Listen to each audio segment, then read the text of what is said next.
الحمد للہ رب العالمین اللہم صلی علی محمد وعلی آل محمد کما صلیت علی ابراہیم وعلی آل ابراہیم انک حمید مجید اللہم بارک علی محمد وعلی آل محمد کما بارکت علی ابراہیم وعلی آل ابراہیم انک حمید مجید۔ پیران پیر حضرت شیخ عبد القادر جیلانی رحمۃ اللہ علیہ، یہ ربیع الثانی سن 1445 ہجری ہے۔ ربیع الثانی کے اس مہینے کو عورتیں دستگیر کا مہینہ بھی کہتی ہیں۔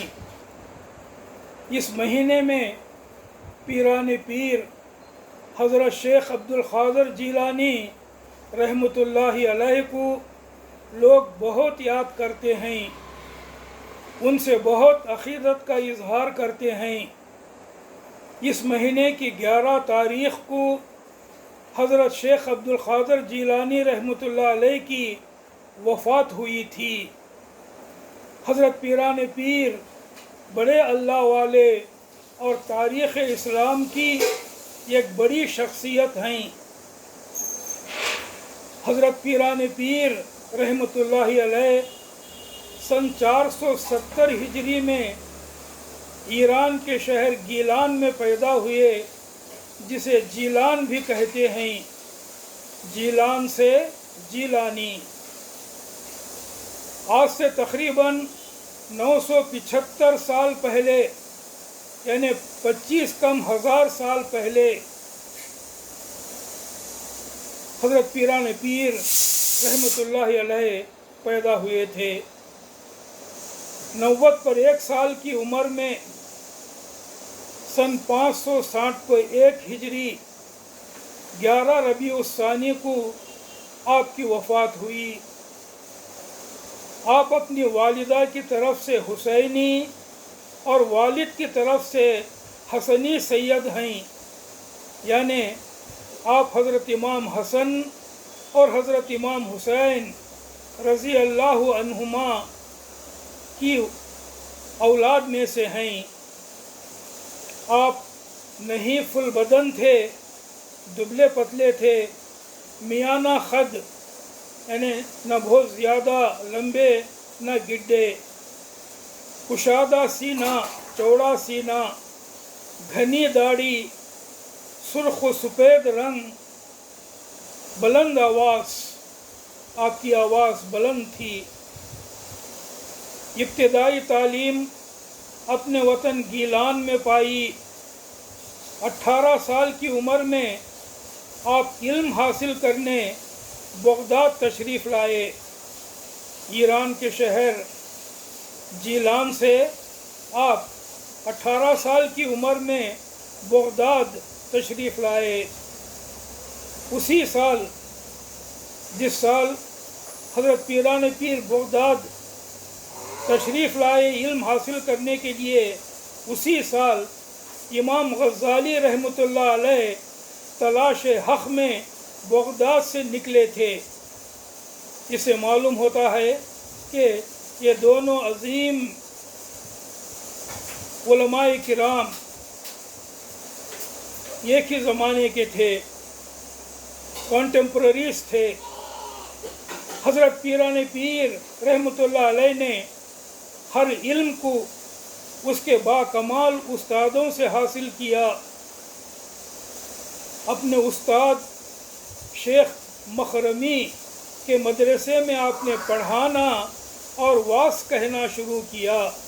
تعلیم مکمل کرنے کے بعد حضرت پیران پیر جس مدرسے میں پڑھے تھے، اسی مدرسے میں پڑھانا اور واعظ کہنا شروع کیا۔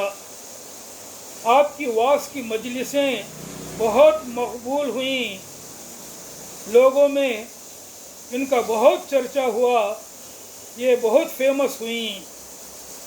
آپ کے واعظ کی مجلسیں بہت مقبول ہوئیں، سننے والوں کا اشدہام لگا رہتا، بے حساب لوگ سننے کے لیے آتے، جس میں بڑے بڑے علماء سینکڑوں کی تعداد میں موجود رہتے اور آپ کے مواعظ لکھ لیتے تھے۔ بے حساب لوگوں میں کئی سو علماء بھی ہوتے تھے آپ کا وعظ سننے کے لیے۔ یہ علماء آپ کا وعظ سنتے بھی تھے اور لکھ بھی لیتے تھے۔ بادشاہ اور وزیر بھی آپ کے وعظ میں حاضر ہوتے تھے۔ آپ کا وعظ اس قدر دل پر اثر کرنے والا ہوتا تھا کہ وعظ کی ہر مجلس میں سینکڑوں گنہگار اور سینکڑوں نافرمان توبہ کر لیتے اور ہزاروں غیر مسلمان ہو جاتے۔ آپ نے تعلیم اور تقریر کے ذریعے ہزاروں لوگوں کی اصلاح کی، انہیں سیدھے راستے پر لے آئے۔ مولانا ابو الحسن علی ندوی رحمۃ اللہ علیہ اپنی مشہور کتاب تاریخ دعوت و عزیمت حصہ اول میں علامہ ابن کثیر رحمۃ اللہ علیہ کے حوالے سے لکھتے ہیں کہ حضرت پیران پیر اپنے وقت کے خلیفہ، اپنے وقت کے وزراء، اپنے وقت کے سلاطین یعنی بادشاہ، اپنے وقت کے قضات یعنی قاضی، اس زمانے میں قاضی کا عہدہ بڑا پاورفل تھا اور بڑا قدر رکھنے والا تھا۔ قضات، قاضی کی جمع قضات، تو اپنے وقت کے قضات، اپنے وقت کے خواص و عوام سب کو حضرت پیران پیر رحمۃ اللہ علیہ اپنے وقت کے خلیفہ، وزراء، سلاطین، قضات، خواص و عوام سب کو امر بالمعروف اور نہی عن المنکر فرماتے تھے۔ سب کو نیکی کا حکم دینا اور برائی سے روکنا، آپ یہ کام انجام دیتے تھے اور صاف اور جرأت کے ساتھ، ہمت کے ساتھ ان کو بھرے مجمع میں اور برسر ممبر علی اعلان ٹوک دیتے۔ جو کسی ظالم کو حاکم بناتا اس پر اعتراض کرتے اور اللہ کے معاملے میں کسی کی پرواہ نہ کرتے۔ ایک مرتبہ خلیفہ نے ایک ظالم شخص کو قاضی بنایا تو حضرت پیران پیر نے برسر ممبر خلیفہ سے کہا، تم نے مسلمانوں پر ایک ایسے شخص کو حاکم بنایا ہے جو اظلم الظالمین ہے۔ کل قیامت کے دن تم رب العالمین کو جو ارحم الراحمین ہے کیا جواب دو گے؟ خلیفہ یہ سن کر ڈر گیا اور اس نے اس قاضی کو عہدے سے ہٹا دیا۔ حضرت پیران پیر حدیث، فقہ اور بلاغت یعنی واس کہنے میں بے نظیر تھے، بے مثال تھے۔ ہر وقت کتاب و سنت کی پیروی میں اور ذکر اللہ میں، اللہ کے ذکر میں مشغول رہتے، بڑوں کی تعظیم کرتے اور چھوٹوں پر شفقت فرماتے، ضعیفوں، کمزوروں اور غریبوں کی خدمت کرتے، کسی رئیس، مالدار شخص یا حاکم کی تعظیم کے لیے کھڑے نہ ہوتے۔ آپ کی مجلس میں خلیفہ حاضر ہوتا، وقت کا بادشاہ حاضر ہوتا تو قصداً اندر چلے جاتے، یہاں تک کہ خلیفہ آ کر بیٹھ جاتا، پھر آپ مجلس میں آتے تاکہ تعظیماً کھڑا نہ ہونا پڑے۔ کبھی کسی وزیر یا سلطان کے دروازے نہیں گئے۔ حضرت پیران پیر امام شافعی اور امام احمد رحمہم اللہ کے مذہب پر فتوے دیا کرتے تھے۔ حضرت پیران پیر امام شافعی اور امام احمد رحمہم اللہ کے مذہب پر، ان کے مسلک پر فتوے دیا کرتے تھے، یعنی ان کے مسلک پر تھے آپ۔ 40 سال تک لوگوں کو واعظ فرمایا، مکمل 40 سال تک آپ نے بغداد میں واعظ فرمایا۔ 33 سال تک، 30 پر 3 سال تک درس تدریس، پڑھنا پڑھانا اور افتاء کے کام میں، فتوے دینے کے کام میں مشغول رہے۔ فتاوی میں، فتوے دینے میں عراق کے اندر مرجع خلائق تھے، یعنی عراق کے تمام لوگ اپنے مسائل، اپنے شرعی مسائل کو حل کرنے کے لیے حضرت پیران پیر کی طرف رجوع کرتے تھے، تو آپ مرجع خلائق تھے۔ فتوح الغیب، یہ پیران پیر رحمۃ اللہ علیہ کی ایک کتاب ہے، بڑی مشہور کتاب اور بڑی اہم کتاب ہے۔ فتوح الغیب میں آپ کے ارشادات عالی ہیں۔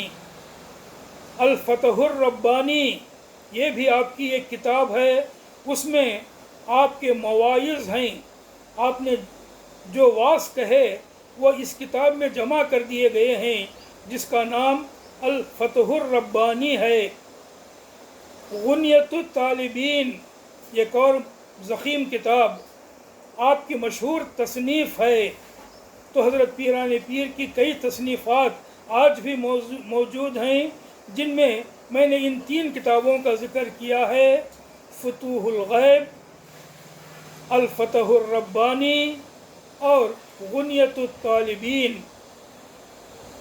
آپ رحمۃ اللہ علیہ مدرسے میں ایک سبق تفسیر کا، ایک سبق حدیث کا، ایک سبق فقہ کا اور ایک سبق اختلاف ائمہ اور ان کے دلائل کا پڑھاتے تھے۔ اختلافات ائمہ، یعنی اماموں کے جو اختلاف ہیں مسائل میں، جزوی مسائل میں، حضرت امام ابو حنیفہ، حضرت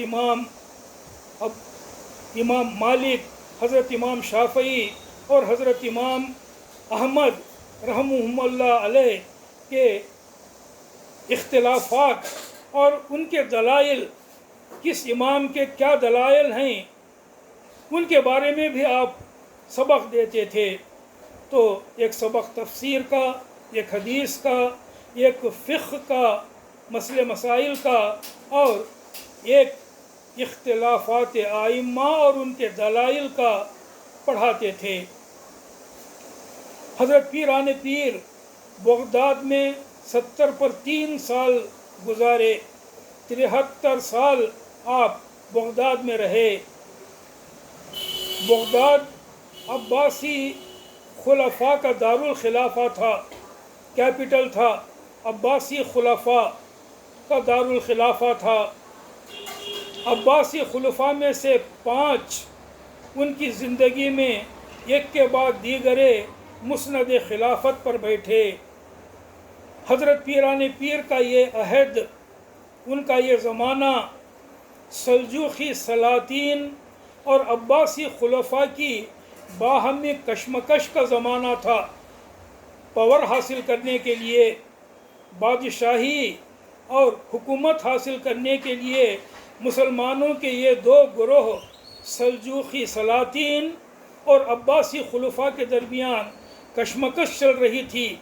اس زمانے میں، جس زمانے میں حضرت پیران پیر رحمۃ اللہ علیہ گزرے، تو یہ کشمکش زوروں پر تھی۔ سلجوقی سلاطین عباسی حکومت پر اپنا اقتدار قائم کرنے کی بڑی جد و جہد کرتے تھے۔ خلیفہ صرف نام کا رہے، کام ہمارا چلے، خلیفہ صرف دستخط کرے، حکم ہمارا چلے، یہ کوشش تھی سلجوقی سلاطین کی۔ تو یہ کشمکش چل رہی تھی۔ کبھی کبھی خلیفہ اور سلطان کے لشکروں میں باقاعدہ لڑائی بھی ہوتی تھی۔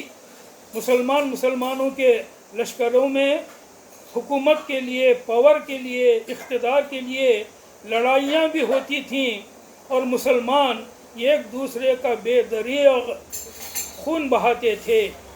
تو سیاسی حالات ایسے تھے حضرت پیران پیر رحمۃ اللہ علیہ کے زمانے میں۔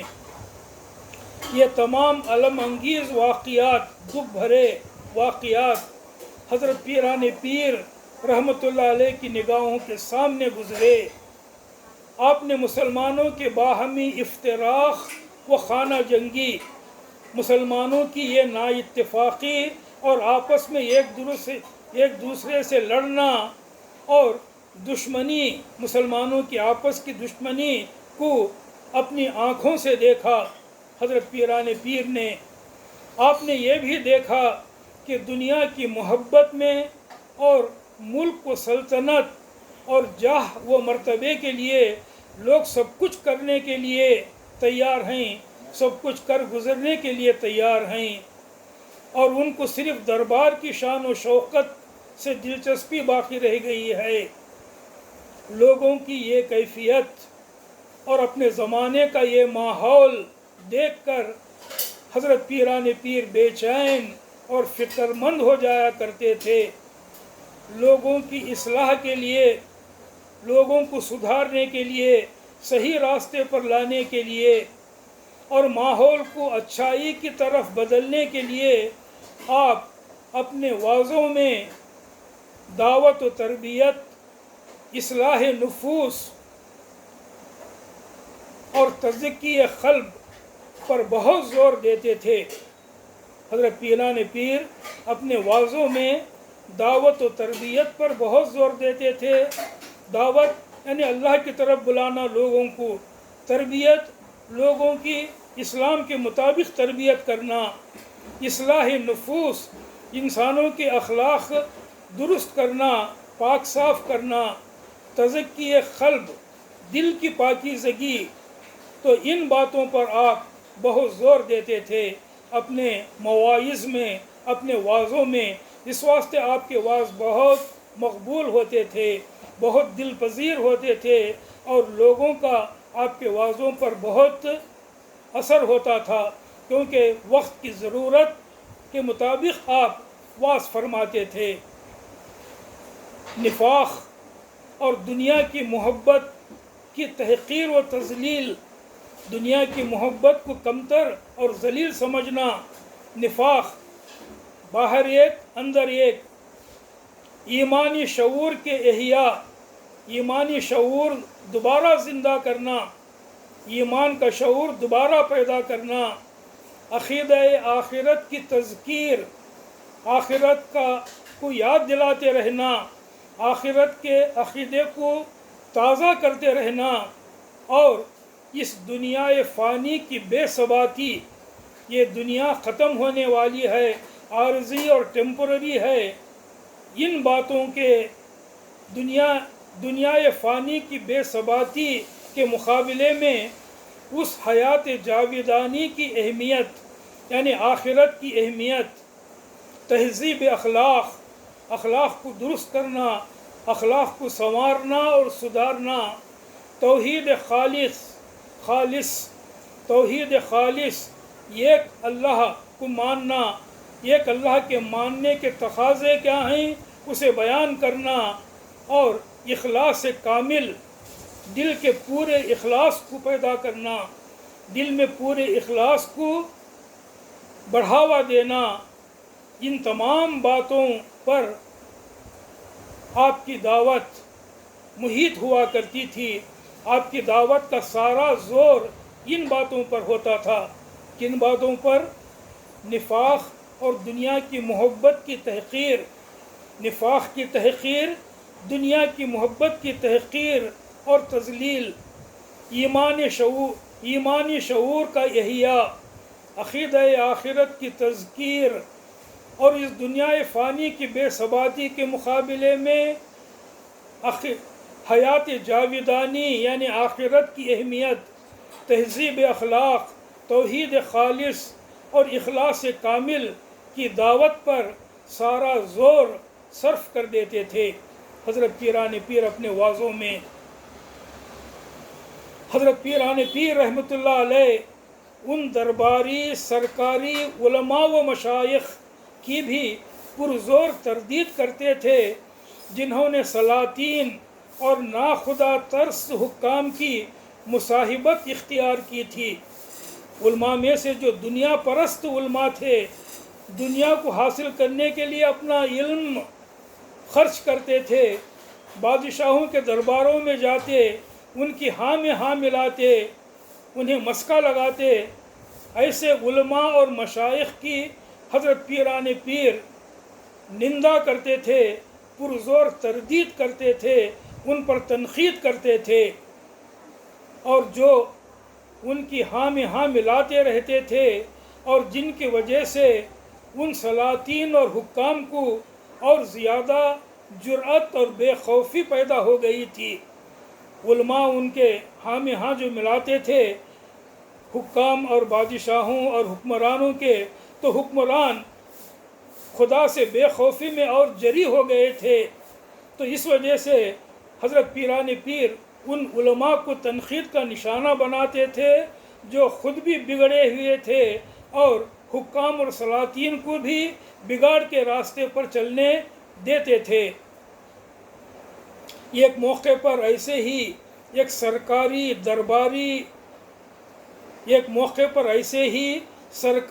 درباری علماء و مشائخ کو خطاب کر کے فرماتے ہیں، اے علم و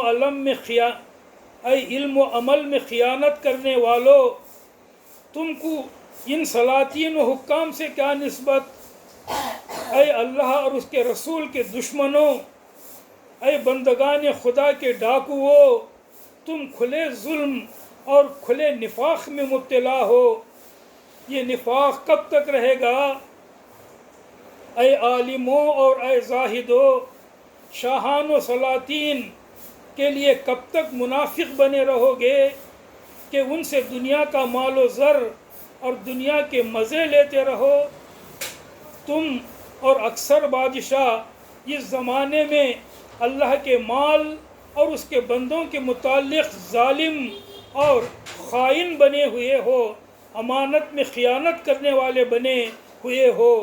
بار الہٰ منافقوں کی شوکت توڑ دے اور ان کو ذلیل فرما، یا ان کو توبہ کی توفیق دے، اور ظالموں کا خلا خما فرما، ظالموں کو ختم کر دے اور زمین کو ان سے پاک کر دے، یا ان کی اصلاح فرما۔ ایسے ہوتے تھے حضرت پیران پیر کے واس۔ یہ بات جو ابھی میں نے کہی آپ کی وعظوں کی کتاب، مواعظ کی کتاب الفتح الربانی کی مجلس نمبر 51 سے لی گئی ہے۔ ایک دوسرے موقع پر ایسے ہی ایک دنیا طلب عالم و شیخ کو مخاطب کرتے ہوئے فرمایا، حضرت پیران پیر نے اپنے وعظ میں، تجھے شرم نہیں آتی کہ تیری حرص نے تجھے ظالموں کی خدمت کرنے والا اور حرام خور بنا دیا ہے؟ تجھے شرم نہیں آتی کہ تیری حرص نے تجھے ظالموں کی خدمت کرنے والا اور حرام خور بنا دیا ہے؟ تو کب تک حرام کھاتا اور دنیا کے ان بادشاہوں کی خدمت کرتا رہے گا؟ ان کی بادشاہت عنقریب مٹ جائے گی اور تجھے حق تعالیٰ کے سامنے آنا پڑے گا جس کی ذات کو کبھی زوال نہیں۔ فتح الربانی مجلس 52 50/2۔ حضرت پیران پیر رحمۃ اللہ علیہ اپنے خطبوں میں توحید خالص اور غیر اللہ کی بے حقیقتی پر ہمیشہ زور دیتے تھے۔ اپنے زمانے کے اخلاقی اور دینی بگاڑ کو دیکھ دیکھ کر کڑتے تھے اور آپ کے سینے میں غیرت دینی کا جوش امڈ آتا تھا۔ جو آپ کے خطبات میں ڈھل جاتا تھا۔ ایک موقع پر ارشاد فرماتے ہیں جناب رسول اللہ صلی اللہ علیہ وسلم کے دین کی دیواریں پے در پے گر رہی ہیں اور اس کی بنیادیں بکھری جا رہی ہیں۔ اے زمین کے باشندے آؤ کہ جو گر گیا ہے اس کو مضبوط کر دیں اور جو ڈھہ گیا ہے اس کو درست کر دیں۔ یہ چیز ایک سے پوری نہیں ہوتی، سب کو مل کر کام کرنا چاہیے۔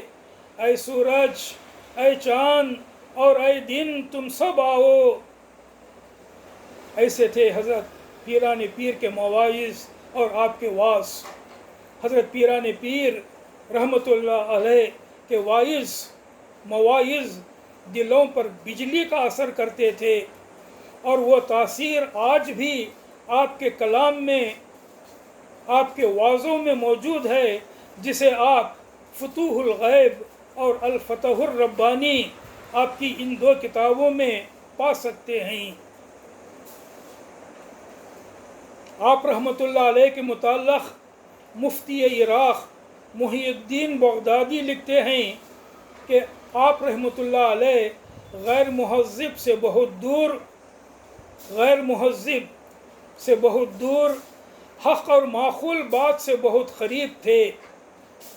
اگر اللہ کے احکام اور حدود الہی میں سے کسی کی نافرمانی ہوتی، اللہ کے احکام کو کوئی توڑتا، کوئی اللہ کی نافرمانی کرتا، تو آپ کو جلال آ جاتا، آپ جوش میں آ جاتے۔ شیخ الاسلام عز الدین بن عبدالسلام اور امام ابن تیمیہ رحمہم اللہ کا قول ہے کہ آپ رحمۃ اللہ علیہ کی کرامات حد تواتر کو پہنچ چکی ہیں۔ حضرت پیران پیر کی کرامات بے حساب ہیں، حد تواتر کو پہنچ چکی ہیں۔ حضرت پیران پیر کی سب سے بڑی کرامت مردہ دلوں کی مسیحائی تھی۔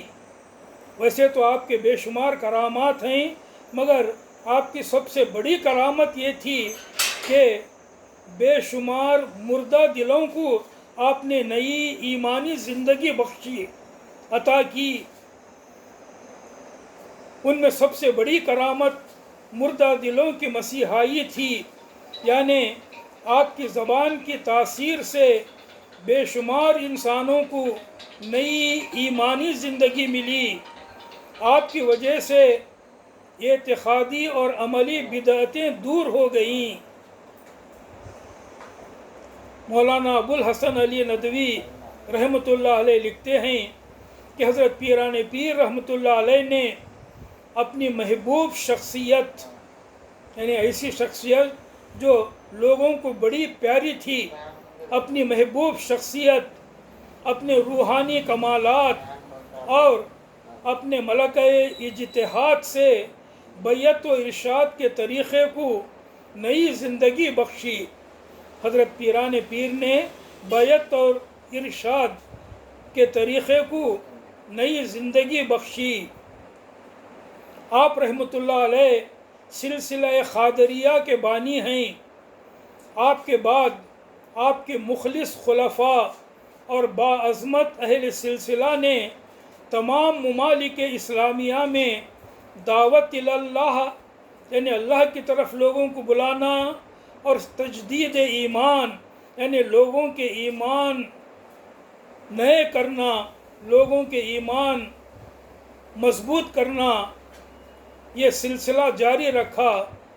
حضرت پیران پیر کے مخلص خلفاء اور ان کے باعظمت اہل سلسلہ نے۔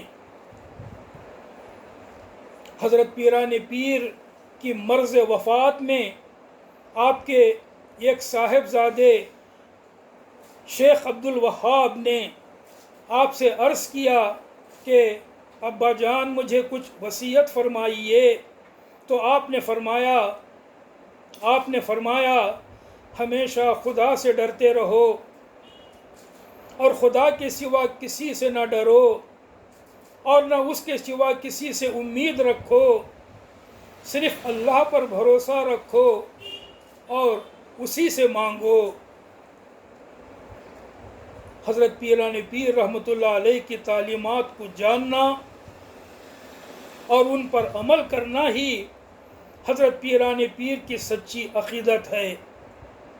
وآخر دعوانا ان الحمد للہ رب العالمین۔